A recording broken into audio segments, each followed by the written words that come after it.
Hello दोस्तों, आप सभी का दिल खोल के स्वागत है आपके अपने YouTube चैनल एम क्लासेज पर। आज का ये वीडियो आप सभी के लिए काफ़ी ज़्यादा महत्वपूर्ण होने वाली है। आज हम इस वीडियो में क्लास 12th फिजिक्स का एक इम्पोर्टेंट सब्जेक्टिव क्वेश्चन करने वाले हैं, जो कि आपकी परीक्षा में 5 मार्क्स का पूछा जाएगा। 100% बच्चों गारंटी है यही क्वेश्चन आपको आपके एग्जाम में देखने को मिलेगा। क्लासों का अपडेट पाने के लिए और क्लास का फ्री में PDF पाने के लिए आप हमारे व्हाट्सएप ग्रुप और टेलीग्राम चैनल से आप जुड़ सकते हो। लिंक डिस्क्रिप्शन बॉक्स में है, वहां से जुड़ जाइए, या फिर आप हमें पर्सनली 9024796410 पर व्हाट्सएप मैसेज कर दीजिएगा, हम आपको ग्रुप के अंदर ऐड कर देंगे। तो आज की जो क्लास है वो हिंदी और इंग्लिश मीडियम के बच्चों के लिए होने वाली है। चाहे आप किसी भी मीडियम के क्यों ना हो, ये वीडियो आपकी परीक्षा 2024 के लिए काफ़ी महत्वपूर्ण होगी। और आपकी जो परीक्षा होने वाली है फरवरी में, 16 फरवरी को फिजिक्स की, वही क्वेश्चन आपको यहाँ से देखने को मिलेंगे, जिन क्वेश्चनों को हम वीडियो के अंदर कवर करते हुए चल रहे हैं। इसीलिए आप चैनल को सब्सक्राइब कर लीजिएगा और वीडियो पसंद आए तो वीडियो को अपने दोस्तों के पास शेयर भी कर दीजिएगा। तो स्टार्ट करते हैं बच्चों आज का वीडियो। तो देखिए, सबसे पहले हम डिस्कस करेंगे इंग्लिश में क्वेश्चन को, उसके बाद हम डिस्कस करेंगे हिंदी में क्वेश्चन को। तो देखिए, आपसे कह रहा है obtain an expression for the electric field due to electric dipole at a point on the equatorially plane, draw necessary diagram. बात करते हैं हिंदी मीडियम में, तो आपसे कह रहा है विद्युत द्विध्रुव के कारण विश्वतलीय तल, विश्वतल का मतलब होता है दोस्तों निरक्ष की बात आपसे कर रहा है। इससे पहले मैंने बच्चों आपको अक्ष वाली डेरिवेशन कंप्लीट करवा दी है। पर स्थित किसी बिंदु पर विद्युत क्षेत्र का व्यंजक प्राप्त कीजिए, आवेशक चित्र भी बनाइए। देखो, मैं आप सभी को बता दूं, यदि आपको इस डेरिवेशन को कंप्लीट करना है तो सबसे पहले आपको समझना होगा डायग्राम। डायग्राम इसमें इंपॉर्टेंट है। देखिए, सबसे पहले जैसा आपसे डायग्राम बनाते हुए आप चलोगे, जैसा आपसे क्वेश्चन में कहा है उसी हिसाब से डायग्राम बनेगा, और आपको डायग्राम को अच्छे से समझना है। मैं अब आपको समझाने वाला हूँ, एक एक चीज को बारीकी से समझना है। कोई चीज आपको समझ में नहीं आती है तो आप व्हाट्सएप पे पूछ सकते हो, या फिर आप कमेंट बॉक्स में पूछ सकते हो। देखिए, आपसे कहा है कि आपको एक विद्युत द्विध्रुव लेना है, एक आपको इलेक्ट्रिक डाइपोल लेना है। तो मैंने यहाँ पर एक AB नाम का इलेक्ट्रिक डाइपोल ले लिया। यहाँ माइनस क्यों आवेश है, यहाँ प्लस क्यों आवेश है। ये आपको पता होगा, दो चार्ज होते हैं, एक नेगेटिव होता है एक पॉजिटिव होता है, और जो इनका परिमाण होता है वो क्या होता है, इक्वल होता है, समान पावर के होते हैं। और चिन्ह क्या होता है, इनका विपरीत होता है। बीच की दूरी होती है 2a, या फिर आप 2l का भी इस्तेमाल कर सकते हो। यहाँ मैंने 2a लिया है, आप 2l भी ले सकते हो, कोई नो प्रॉब्लम। देखिए, ये आपका O क्या है, इसका मिड पॉइंट है O। इस O से निरक्ष यानी कि विश्वतलीय पर एक पॉइंट यहाँ P ले लिया है, जो कितनी दूरी पर है, R दूरी पर स्थित है। तो ये आपका मध्य बिंदु O है। यहां से यहां तक की दूरी आपकी 2a है, तो ये आपकी A हो जाएगी, फिर आपकी ये क्या हो जाएगी, A हो जाएगी। अब देखिए, माइनस जो Q आवेश है आपका, वो बिंदु P पर क्या उत्पन्न करेगा, विद्युत क्षेत्र की तीव्रता। और जो प्लस Q आवेश है वो भी क्या उत्पन्न करेगा, विद्युत क्षेत्र की तीव्रता। आपको ये पता होना चाहिए कि विद्युत क्षेत्र एक सदिश राशि है। माइनस चार्ज और प्लस चार्ज के कारण इसकी आपको डायरेक्शन का भी पता होना चाहिए। जो माइनस क्यू आवेश होता है उस पर जो विद्युत क्षेत्र की डायरेक्शन होती है वो हमेशा माइनस क्यू आवेश की तरफ होती है। यानी कि जो माइनस क्यू आवेश होता है उस पर क्या है, माइनस क्यू आवेश पर अंदर की ओर क्या है, विद्युत बल रेखाएं जाती है, और प्लस क्यू आवेश से क्या है, विद्युत बल रेखाएं बाहर निकलती है। यानी कि माइनस क्यू आवेश काम करता है खींचने का, और प्लस क्यू आवेश काम करता है धक्का देने का। तो ये माइनस क्यू आवेश है, तो इसकी जो डायरेक्शन है अपनी तरफ होगी ये वेक्टर। ये वेक्टर क्यों कहा, क्योंकि माइनस क्यू आवेश कहाँ रखा हुआ है, ए पॉइंट पर रखा हुआ है। बात की जाए यहाँ पर, तो जो प्लस क्यू आवेश है वो बी पॉइंट पर रखा हुआ है, ये क्या है, धक्का मारेगा। तो इसने धक्का कितना मार दिया, EB वेक्टर, क्योंकि प्लस क्यू आवेश कहाँ रखा हुआ है, बी पॉइंट पर रखा हुआ है। इतना आपको समझना होगा। अब देखिए, इस पर इधर की तरफ है विद्युत क्षेत्र की दिशा, इस पर ऊपर की तरफ विद्युत क्षेत्र की दिशा है। अब देखो जो विद्युत क्षेत्र की दिशा है वो दोनों क्या है, अलग अलग है, किरण रेखा क्या है उनकी अलग अलग है, और ये सदिश राशि है। तो अब हमें क्या करना होगा, इनको घटकों के रूप में वियोजित करना होगा, इनका क्या करना होगा, घटकों के रूप में तोड़ना होगा। तो यहाँ पर आपको एक डॉट डॉट लाइन खींचनी है, राइट। ई वेक्टर इधर है, ई बी वेक्टर इधर है, दोनों की डायरेक्शन क्या है, विपरीत है। यहाँ हमने क्या मान लिया, एक कोण थीटा माना, ये कोण हमने थीटा मान लिया, तो ये कोण भी कितना हो जाएगा भाई आपका, थीटा हो जाएगा। क्योंकि बच्चों ये कोण हमने क्या माना था पहले, थीटा मान लो, चलो इसको आपने थीटा माना, तो यहाँ पर कौन सी आकृति बन गई, जेड। तो ये एकांतर कोण होने की वजह से ये भी आपका क्या हो गया, थीटा हो गया। ये कोण आपका थीटा, तो डेफिनेट है ये कोण भी आपका क्या होने वाला है, थीटा होने वाला है। क्यों, क्योंकि यहाँ तक की दूरी x मानी है, ए से पी तक की, बी से पी तक की भी x दूरी है, यह r है, ये a है। देखो त्रिभुज क्या हो गए, सर्वांग सम हो गए, तो कोण भी क्या हो जाएंगे इनके बराबर। तो ये थीटा, तो ये कोण भी आपका क्या होने वाला है, थीटा हो जाएगा। क्यों, क्योंकि यहाँ पर भी क्या बन गई आपकी, जेड आकृति बन गई। जहां पर जेड आकृति बन जाती है वहां पर बनाए जाते हैं एकांतर कोण। तो ये थीटा, तो ये भी थीटा। अब देखो ये थीटा, तो इसके सामने वाला क्या हो जाएगा भाई, थीटा हो जाएगा। क्यों, क्योंकि शीर्ष अभिमुख कोण हो जाएंगे, आमने सामने के कोण है ना बच्चों, इस वजह से ये कोण भी आपका थीटा हो गया। तो ये कोण थीटा, तो ये वाला कोण भी आपका क्या हो जाता, थीटा हो जाता। लेकिन हमें वहां पर नहीं जाना है, क्योंकि इस वाला पार्ट हमारा कोई काम का नहीं है। अब देखिए, अब आपको ना घटकों के रूप में तोड़ना आना चाहिए। देखो जिस भुजा के साथ आपका थीटा लगा होगा वहां तो आएगा कोस थीटा, और विपरीत वाली भुजा पर आएगा साइन थीटा।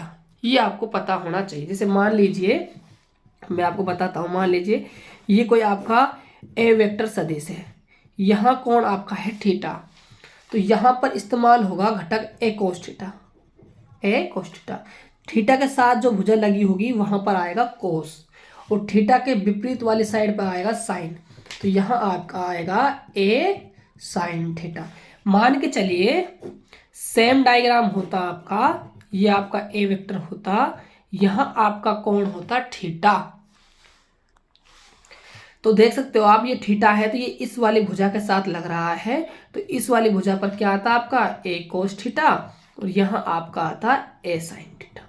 ये बात आपको समझनी होगी, ये आपने 11th क्लास में पढ़ लिया होगा। अब देखिए यहाँ पर आपका थीटा है, तो ये इस वाली भुजा के साथ लग रहा है, तो यहाँ पर ई बी के साथ थीटा बना है, तो यहाँ पर क्या जाएगा, E B cos theta, right.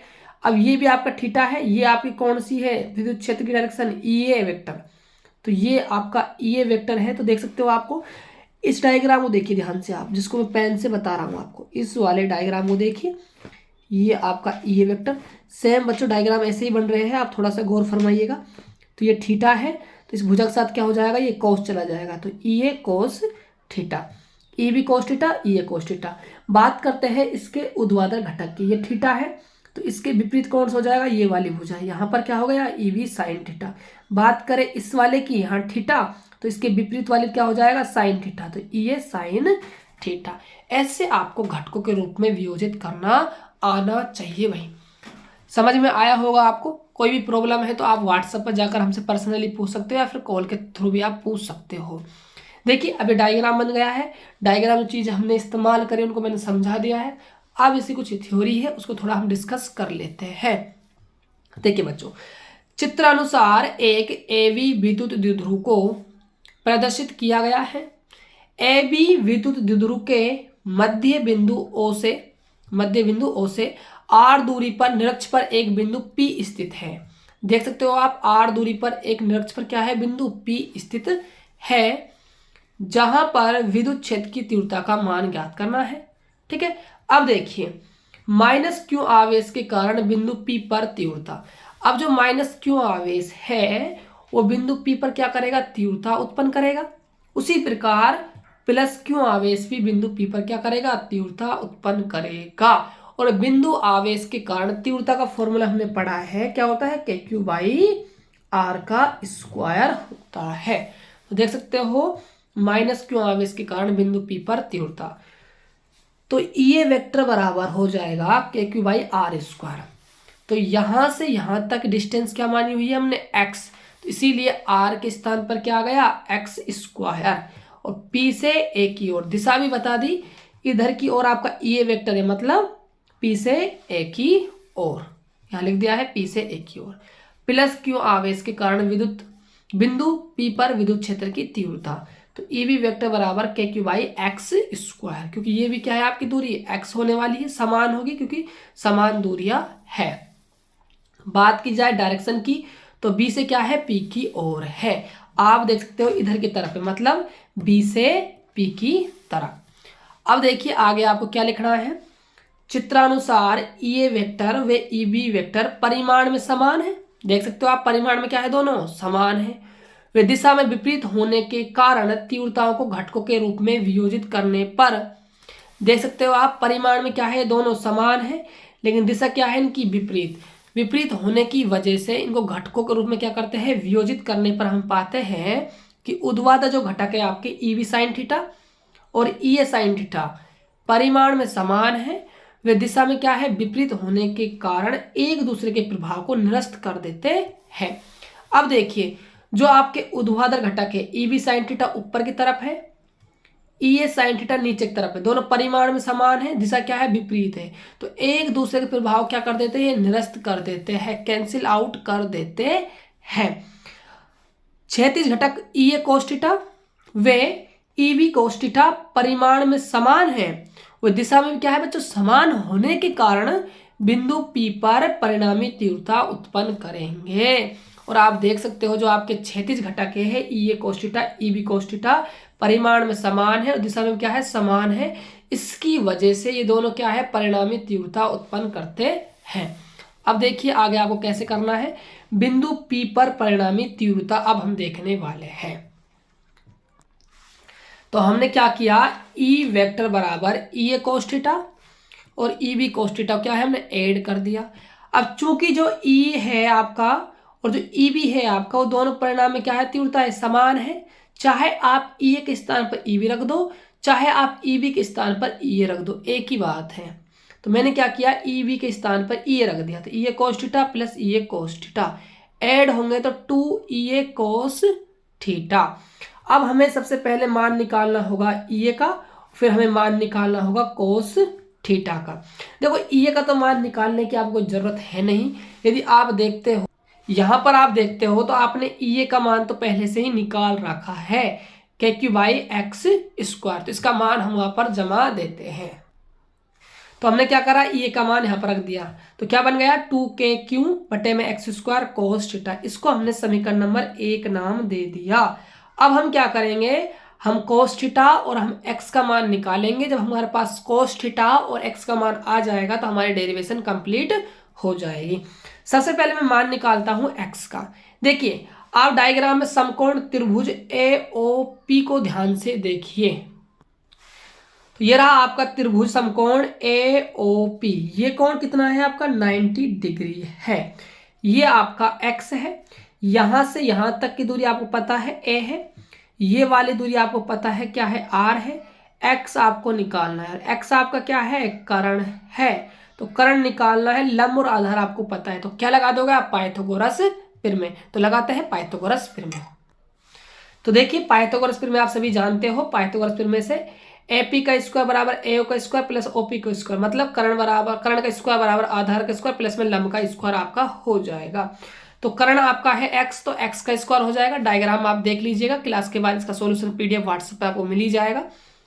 ए है आपका आधार, तो ए का स्क्वायर प्लस में आर का स्क्वायर। एक्स का मान निकालना है, ये स्क्वायर है, स्क्वायर हटेगा तो यहाँ पर क्या आ जाएगा रूट आ जाएगा, यानी कि वर्गमूल आ जाएगा। तो ये तो हमारे पास आया एक्स का मान निकल कर। अब हमें मेहनत करनी है किसके लिए, कोस थीटा का मान निकालने के लिए। फिर हम दोबारा बात करते हैं समकोण त्रिभुज ए ओ पी की ही। तो देखिए कोस थीटा का मान आपको कैसे निकालना है। देखिए त्रिभुज आपका है ए ओ पी। देखिए मैं आप सभी को बता, जो कोस थीटा होता है आपका वो आधार बटे क्या होता है कर्ण होता है। ये आपका थीटा है, तो कोण के सामने वाली भुजा क्या होगी लंब, और सबसे बड़ी भुजा कर्ण, और ये बच गया जो आधार। तो देख सकते हो आप यहाँ पर कहीं भी लंब का तो बात ही नहीं कर रहा, क्या होता है आधार बटे कर्ण। तो आधार आपका ए है और कर्ण आपका क्या है एक्स है। तो a बटा में x आपका हो जाएगा। तो ये आपका हो गया a बटा में x। तो x का मान हमने पहले ही निकाल लिया, रूट में a स्क्वायर प्लस में r स्क्वायर। तो यहाँ पर हमने मान को जमा दिया, ये हमारे पास आ गया cos थीटा का मान। अब हमें क्या करना है, cos थीटा का मान और x का मान कहाँ रखना है, समीकरण नंबर 1 में हमें जमाना है। तो देखिए अब आप, तो हमने क्या है यहाँ पर e बराबर में 2 गुणा में KQ बाई x। x का मान क्या है, x का मान ये रहा a square plus r square root के अंदर, और ऊपर क्या है आपका x का स्क्वायर, तो रूट आपका हट जाएगा। तो यहाँ से आपका रूट हट गया।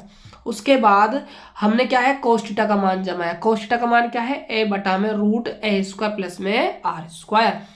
अब आप देख सकते हो, आप सभी को पता होगा रूट का मतलब होता है पावर आधी। तो यहाँ पर पावर 1/2 है, ऊपर आपका 2KQA अपॉन में a स्क्वायर प्लस में r square, bracket a square plus r square की घात 1/2।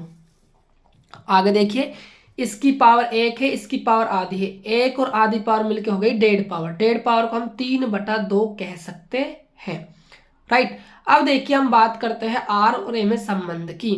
देखो जो r है हमारा, जो P बिंदु की दूरी है O बिंदु से, वो तो बहुत ज्यादा है ना a की तुलना में, भाई बहुत ज्यादा है। क्योंकि जो विद्युत द्विध्रुव होता है, जो इलेक्ट्रिक डाइपोल होता है, उनके आवेशों के बीच की दूरी होती है वो नगण्य होती है। जब 2a नगण्य है तो उसका तो आधा तो ऑटोमेटिक ही नहीं बहुत ज्यादा नगण्य हो जाएगा। तो इसलिए r जो है बहुत बहुत बड़ा है a की तुलना में। जब r बड़ा है a की तुलना में, तो r का स्क्वायर तो a स्क्वायर तुलना में ऑटोमेटिक बड़ा हो ही जाएगा भाई। इसीलिए हम a को नगण्य मानकर क्या करते हैं, छोड़ देते है। और याद रखिएगा, नगण्य मान का छोड़ा जाता है प्लस में और माइनस में, कभी भी गुणा में नहीं छोड़ा जाएगा। इसको मैंने पहले वाली क्लास में डिस्कस पूरी तरह से आपको कर दिया था। अब देखिए, तो यहाँ पर आपका a स्क्वायर चला गया क्योंकि प्लस में है, क्या बचा r स्क्वायर, और पावर कितनी बची 3/2। 2 पावर से आपकी 2 वाला पावर हट जाएगा, तो यहाँ r की पावर क्या बच जाएगी, 3 बच जाएगी। तो देख सकते हो आपका होगा E बराबर 2a.q के बटे में r का क्यूब। अब जो 2a.q है आपका, ये तो आपका विद्युत द्विध्रुव आघूर्ण का फॉर्मूला हो गया ना। तो P बराबर 2a.q, तो यहाँ हमने इसका मान P जमा दिया, तो KP बटा में r क्यूब, ये आपका फॉर्मूला निकल कर आ गया। याद करो, जब हमने अक्ष के लिए पढ़ाया था तो E अक्ष का मान निकल कर आया था 2KP बटे में r का क्यूब। ये भी आपको ध्यान में रखना है। उसकी मैंने डेरिवेशन कंप्लीट करवा दी है, आप जा सकते हो और देख सकते हो। तो बच्चों ऐसे इस डेरिवेशन को आपको कंप्लीट करना था। आई होप कि आपकी डेरिवेशन काफी अच्छी तरह से समझ में आ गई होगी। यदि आपको डेरिवेशन अच्छी समझ में आ गई होगी बच्चों, तो प्यारे प्यारे आप कमेंट कर देना। यदि चैनल पहली बार विजिट किया, चैनल को सब्सक्राइब कर लेना। साथ साथ डिस्क्रिप्शन बॉक्स में व्हाट्सएप और टेलीग्राम चैनल का लिंक दिया हुआ है, फटाफट जाइए पहले उसको ज्वाइन कर लीजिए, ताकि आपको क्लासों का अपडेट और क्लास का जो PDF है वो फ्री में प्रोवाइड हो सके। तो मिलते हैं और एक बेहतर वीडियो के साथ, तब तक के लिए जय हिंद, वंदे मातरम।